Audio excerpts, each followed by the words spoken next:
वो चंद लम्हों को खामोश हुई, फिर बोली, ये उस जमाने की बात है जब राणा बलसेर सिंह के बेटे शान सिंह ने अपने बाप को कत्ल करके राज सिंहासन संभाल लिया था।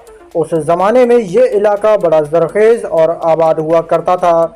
जवान फसलें लहलहाया करती थीं। छोटी छोटी कई बस्तियां थीं जहां जिंदगी के कहके गूंजा करते थे। मगर फिर सब कुछ खत्म हो गया।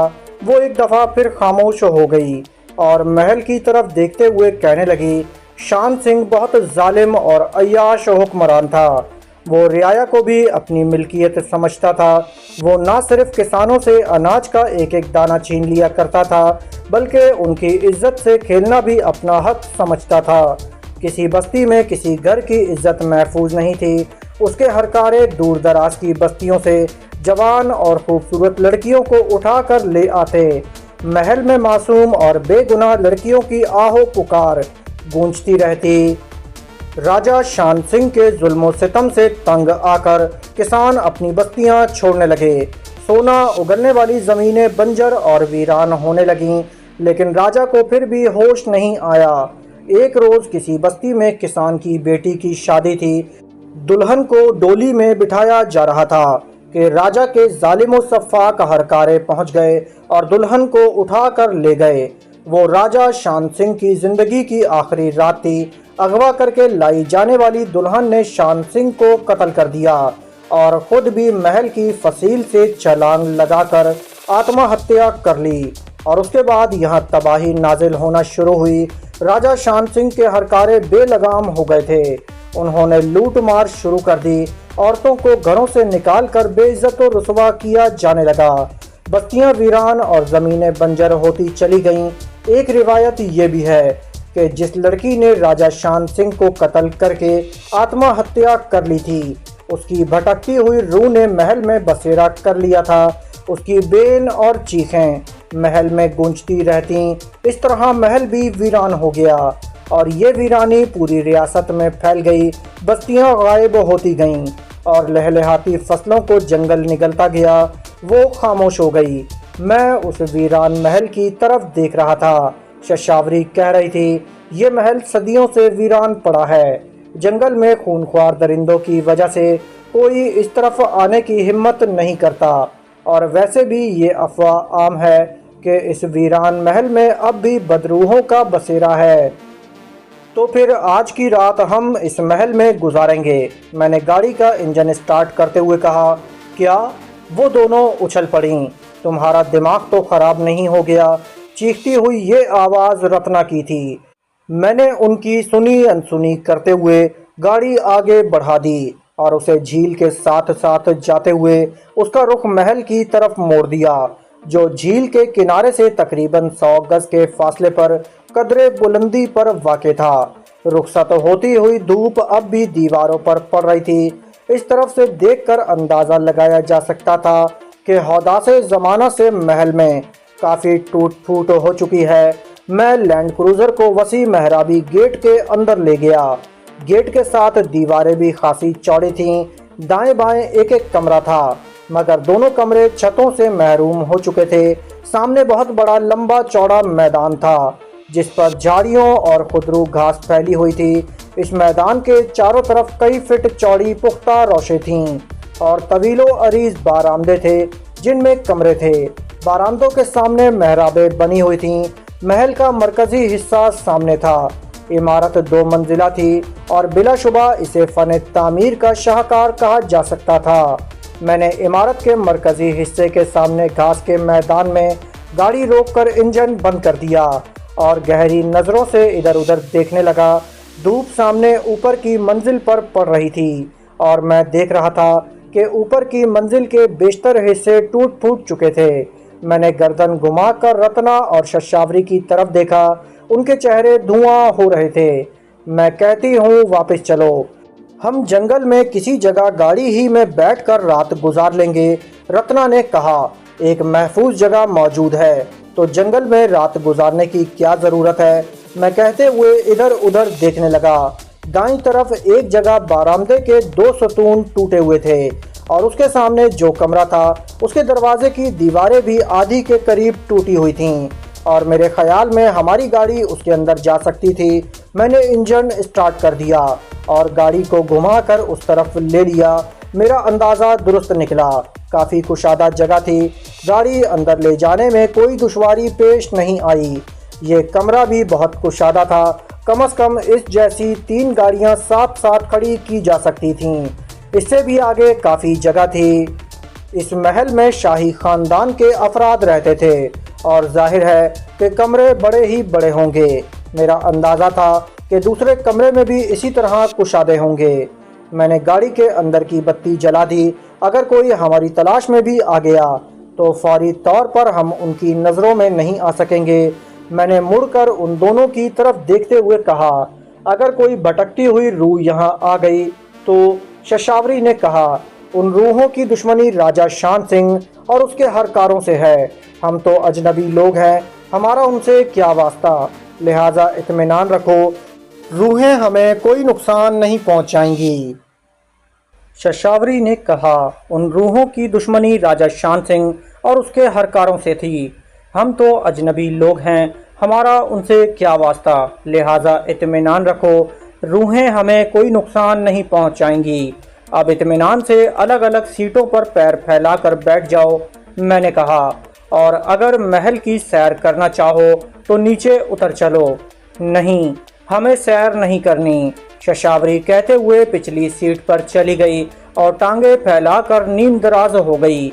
अभी शाम हुई थी और हमें पूरी रात इस गाड़ी में इस जगह बैठे बैठे गुजारनी थी। सुबह नाश्ते के बाद से हमने कुछ भी नहीं खाया था और इस वक्त भूख भी लग रही थी। मैं उन दोनों को गाड़ी में छोड़कर बाहर आ गया। महल के बाहर मैंने नारियल के लातादाद दरख्त देखे थे और मेरा ख्याल था कि पके हुए नारियल ज़मीन पर भी गिरे होंगे। महल के सामने मुझे ज़मीन पर पड़े हुए कई नारियल मिल गए। मैंने 2-3 नारियल उठा लिए और वापस आ गया। मैंने नारियल छीलने के लिए टूल बॉक्स में से 2 पाने निकाल लिए थे।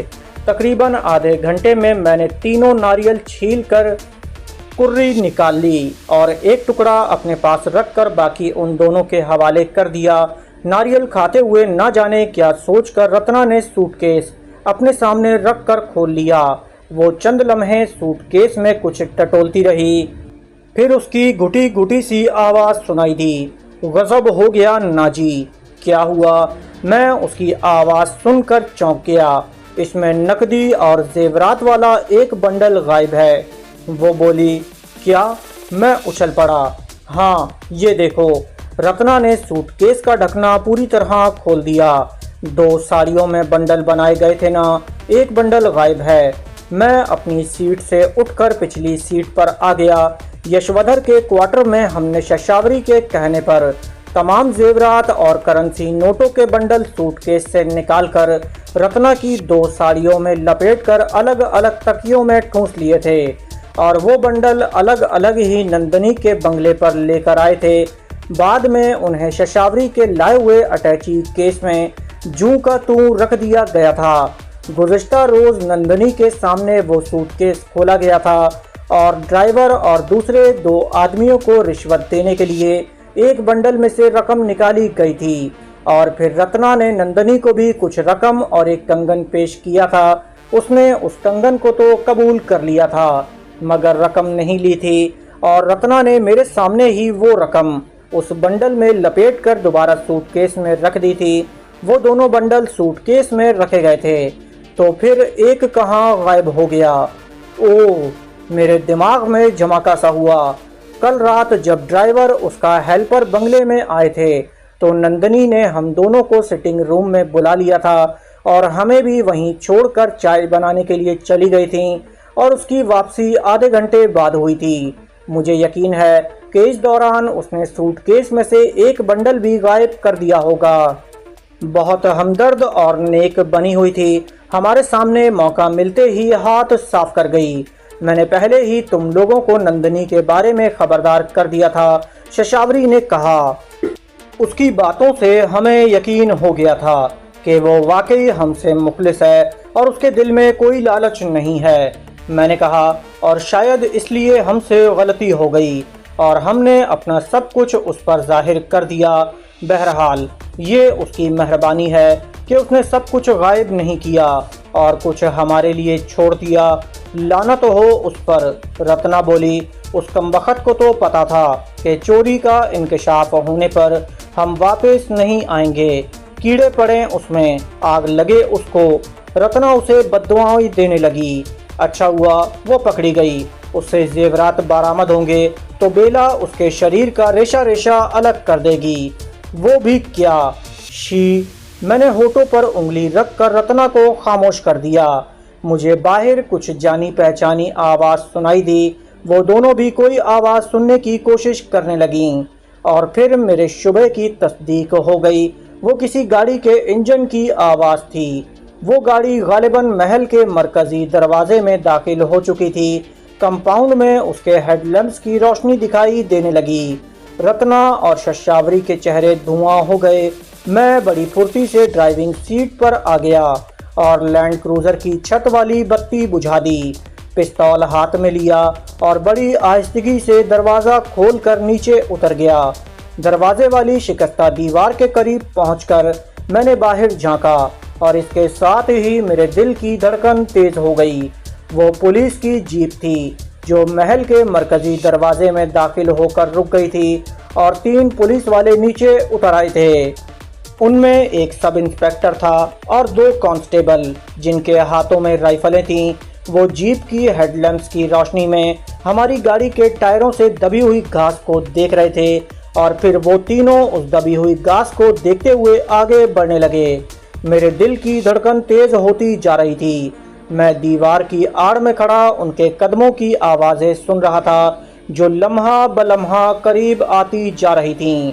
और फिर एक और आवाज़ सुनाई दी, रुक जाओ हुक्म। वो आवाज़ खासी डरी डरी और सहमी सहमी थी। आगे जावन में बहुत खतरा है। क्या खतरा है रे, चल तू आगे लग। दूसरी आवाज़ बार-रोब थी, हुक्म। इस पहली सहमी हुई आवाज़ ने कहा, महाराजा शान सिंह का महल है, यहाँ अब भी कौशल्या की आत्मा भटकती रहती है। मैंने अभी अभी किसी नारी के रोने की आवाज़ सुना हूँ। वो तीनों शायद वहीं रुक गए थे क्योंकि अब कदमों की आवाज़ सुनाई नहीं दे रही थी। अलबत्ता उनकी बातों की आवाज़ अब भी मेरी समात से टकरा रही थी। कौन कौशल्या? वो भारी आवाज़ सुनाई दी। वो गालिबन सब इंस्पेक्टर था जो इस पार्टी का इंचार्ज था। वही कौशल्या जिसे महाराज शान सिंह के आदमी डोली में से उठा लाए थे और इस हवेली में उसके साथ बलात्कार किया था। कौशल्या ने महाराजा शान सिंह को कत्ल करके आत्महत्या कर ली थी। ये महल इसीलिए वीरान हो गया। यहाँ कौशल्या की आत्मा का कब्जा है। सुनो हुक्म। उसके रोने की आवाज़ सुनाई दे रही है। एक लम्हे को खामोशी छा गई और इस खामोशी में हल्की सी गुर्राहट सुनकर मैं भी चौंक गया। लगता था जैसे वाकई कोई रो रहा हो। एक लम्हे बाद वही आवाज़ दोबारा सुनाई दी तो इस बार मेरे पूरे जिस्म में सनसनी की सी एक लहर दौड़ गई। वो किसी शेर के बहुत होले होले गुर्राने की आवाज़ थी। वो देखो हुक्म। पहली आवाज़ सुनाई दी।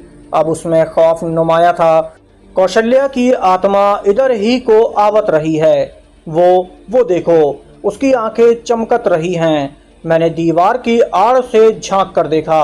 महल के मरकजी हिस्से की तरफ 2 आंखें बिलोर की तरह चमकती हुई नजर आ रही थी। ऐसी चमक सिर्फ बिल्ली या शेर की आंखों ही में होती है जो रात के अंधेरे में भी नजर आ जाती है। और फिर उसी लम्हे खामोश फिजा फायर की आवाज़ से गूंज उठी। जवाब में एक खौफनाक धार सुनाई दी। फिर पे दर पे गोलियां चलने लगीं। दोनों कांस्टेबल जीप की तरफ दौड़े। सब इंस्पेक्टर की भी दौड़े लगा देनी पड़ी। शेर के दहाड़ने की आवाज़ बदस्तूर सुनाई दे रही थी। मैं पिस्तौल के ट्राइगर पर उंगली रखे इधर उधर देखता रहा। इस दौरान जीप इंजन स्टार्ट होने की आवाज़ सुनाई दी और फिर दहाड़ता हुआ वो शेर तारीकी से निकलकर जीप के हेडलैम्प्स की रोशनी में आ गया। चलती हुई जीप से पे दर पे 2 गोलियां चलाई गईं, मगर वो शेर उन गोलियों की जद में नहीं आया। वो दहाड़ता हुआ सामने वाले तारीक बरामदे में गायब हो गया। जीप रिवर्स में तेजी से पीछे जा रही थी। उसके हेडलैम्प्स की रोशनियों का जाविया भी बता रहा था। मैं टूटी हुई दीवार से बाहर आ गया। जीप महल के मरकजी दरवाजे से बाहर निकल चुकी थी। उसमें रोशनी कुछ देर तक नजर आती रही, फिर गायब हो गई। मैं कुछ और आगे बढ़ा, लेकिन उसी लम्हे शेर की धाड़ सुनाई दी और मैं उछलकर पीछे हट गया।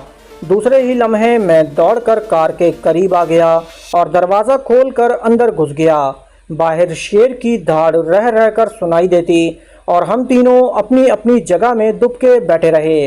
वक्फे वक्फे से सुनाई देने वाले शेर की धाड़ से कता नज़र हर तरफ गहरा सन्नाटा था। मैंने अपनी सीट पर बैठे बैठे इधर उधर देखा। दबीस तारीकी में मुझे शशावरी या रत्ना में से कोई दिखाई तो नहीं दी। अलबत्ता उनकी गहरी सांसों की आवाज़ साफ सुनाई दे रही थी।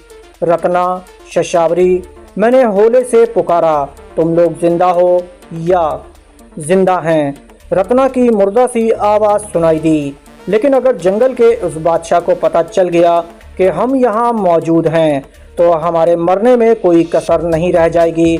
हमने उसे कोई नुकसान नहीं पहुँचाया, इसलिए वो हमें कुछ नहीं कहेगा। वैसे बेहतर यही है कि हम आराम से यहाँ बैठे रहें, मैंने कहा। और अगर वो लोग वापस आ गए तो? रत्ना ने कहा, मेरा ख्याल है वो लोग अब तक झील के दूसरी तरफ पहुँच चुके होंगे, इस तरफ आने की हिम्मत नहीं करेंगे, मैंने जवाब दिया। क्या हम रात भर यूं ही गाड़ी के अंदर बैठे रहेंगे? रत्ना बोली, मजबूरी है, मैंने कहा।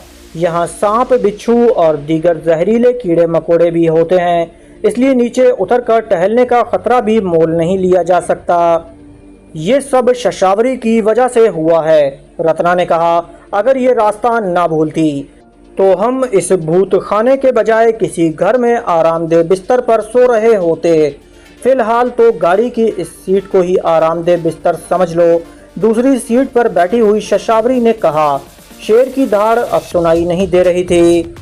वो या तो महल से बाहर निकल गया था या कहीं दुबक कर बैठ गया था। हम तीनों देर तक बैठे सरगोशियों में बातें करते रहे। अभी तो रात का इब्तिदाई हिस्सा था, लेकिन लगता था जैसे आधी से ज़्यादा रात बीत चुकी है। हमारे चारों तरफ गहरी तारीकी और दबी सन्नाटा था। रात को एक बार फिर नंदनी याद आ गई। वो बची कुची बद्दुआएं और कोसने देने लगी। बड़ी हर्राफा निकली। वो गहरा सांस लेते हुए बोली, कहती थी, हमारा धर्म का रिश्ता है, हमारे लिए अपनी जान भी दे देगी। अब बेला निकालेगी उसकी जान। मेरा ख्याल है उसकी जान तो तुम्हारी बद्दुआओं से ही निकल जाएगी। मैंने कहा, बेला को उस पर हाथ उठाने में ज़्यादा मज़ा भी नहीं आएगा। मैंने तुम्हें पहले ही खबरदार कर दिया था कि ये सब कुछ उससे छुपा कर रखना, लेकिन तुमने धर्म की मोहब्बत के चक्कर में आकर सब कुछ उसके सामने खोल कर रख दिया। उसके दिल में लालच तो आना ही था। हमने तुम्हारे भी सामने अपना सब कुछ खोल कर रख दिया था। तुम्हारे दिल में लालच नहीं आया, रत्ना ने कहा। मेरे और नंदनी के हालात में फ़र्क है, शशावरी ने जवाब दिया। मैं भी तुम लोगों की तरह हालात की डसी हुई हूँ, नाइंसाफ़ियों का शिकार हूँ। हम लोग एक ही कश्ती के सवार हैं, जबकि नंदनी का रास्ता कदरे मुख्तलिफ है। अब मैं सोचती हूँ कि अगर वो तुम लोगों को पुलिस के हवाले कर देती तो या सूटकेस में से सब कुछ निकाल कर उसमें पत्थर भर देती, तो तुम लोग क्या कर लेते? इसलिए दीदी, मेरा मशवरा है कि उसे भूलकर शांत हो जाओ। जैसे जैसे उसके बारे में सोचोगी तुम्हारा खून खौलता रहेगा, और खून खौलने का मतलब है कि तुम ब्लड प्रेशर का शिकार हो जाओगी। ऐसी खतरनाक बीमारी पालने का क्या फ़ायदा? इसलिए अब तुम आराम से सो जाओ। शशावरी ठीक कह रही है, मैंने कहा। भूल जाओ उसे और शांत होकर सो जाओ।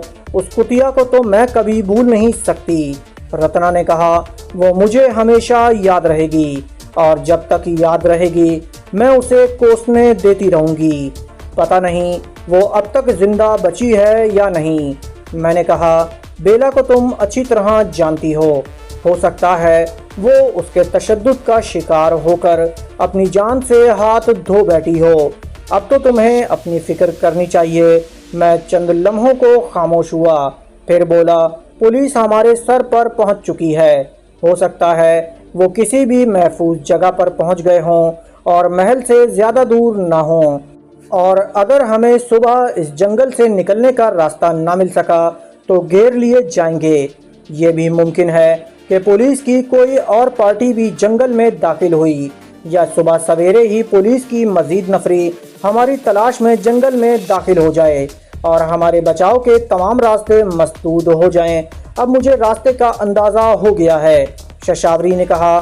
सुबह अगर हम इस महल से निकलकर मशरिक की तरफ रवाना हो जाएं तो ज़्यादा से ज़्यादा 2 घंटों में जंगल से बाहर निकल जाएंगे। दोस्तों, इस किस्त का इख्तिताम यहीं किया जाता है। जाने से पहले इस वीडियो को लाइक कीजिए, चैनल को सब्सक्राइब कीजिए। इंशाअल्लाह आपसे अगली किस्त में मुलाकात होगी। जब तक अपना और अपने इस चैनल का ख्याल रखिएगा। अल्लाह हाफिज़।